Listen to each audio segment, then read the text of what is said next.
Helo, Mali ydw i, ac yn y fideo yma, dwi am siarad am sut allwn ni gymryd camau i helpu ni deimlo'n fwy hapus ac yn fwy iach, yn enwedig pan fod pethau ychydig yn wahanol neu'n fwy o sialens i ni.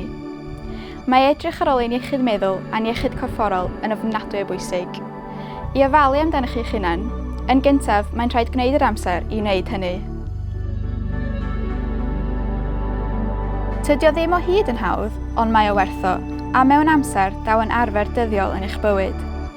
Beth am drio cymryd tua 15 munud bob diwrnod yn gwneud rhywbeth sy'n eich gwneud chi'n hapus ac yn eich helpu i ymlacio. Fel rydyn ni wedi sôn o'r blaen, mae meddwlgarwch a myfyrio yn ffyrdd gret o helpu ni ymlacio ac i leihau unrhyw bryderon neu straen. Mae yoga hefyd yn ymarfer sy'n gwella hyblygrwydd ac yn gweithio ar gysylltu'r meddwl a'r corff. Nid yn unig yw ymarfer corff yn helpu ein ffitrwydd, ond mae hefyd y ffordd naturiol i helpu os dyn ni'n teimlo'n isel neu bryderus. Mae gallu gwneud ymarfer corff fel rhan o dîm neu gyda ffrindiau yn gret, a gwell fyth os ydyn ni'n gallu ymarfer yn yr awyr agored neu hyd yn oed mynd am dro a thrilio amser tu allan. Triwch sicrhau eich bod yn cael digon o gwsg. Haws dweud na gwneud yn sicr, ond mae cwsg yn un o'r pethau pwysicaf i gadw corff a meddwl iach. Mae angen 8 i 9 awr o gwsg i mwyafrif o bobl ifanc i fod ar ei gorau. Oeddech chi'n gwybod, drwy gael patrwm cwsg rheolaidd, gyda amser bydd eich cloc biolegol yn cofio pryd i syrthio i gysgu a pryd i ddeffro. Beth am drio ysgrifennu dyddiadur, chwarae offeryn cerdd, peintio, arlunio, ffotograffiaeth neu dawnsio. A does dim angen i ddim byd fod yn berffaith.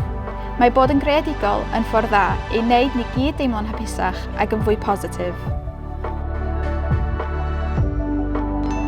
Efallai bod ganddoch chi anifail anwes adre, ac mae gwario amser yn gofalu am yr anifail, chwarae a chael hwyl yn beth positif iawn.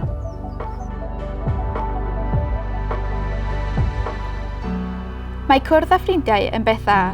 Mae pethau fel gwneud prosiectau celf gyda'ch gilydd, chwarae gemau neu cymryd amser i ddalfynu a siarad i gyd yn gweithio. Ac gweithaf y pwysau i gael nifer fawr o ffrindiau neu dilynwyr ar-lein, dim ond ychydig o ffrindiau da sydd angen i wneud gwahaniaeth mawr yn eich bywyd.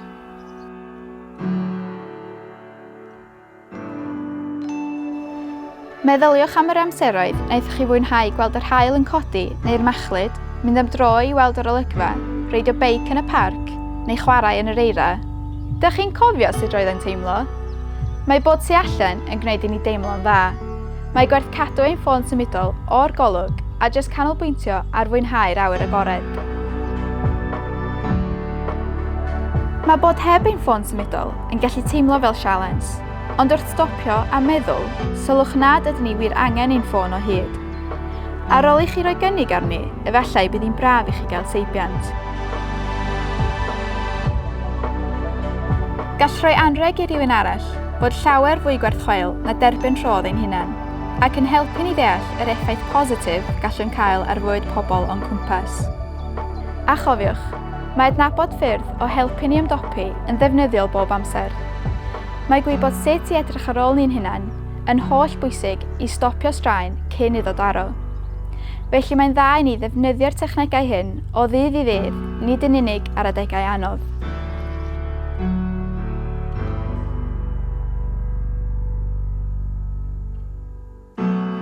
Mae diet iachus hefyd yn bwysig iawn i ni wrth gwrs, ac yn y fideo nesaf byddem yn siarad am fwyta'n iach a sut i greu snacks a phrydau fwyd sy'n dda i ni.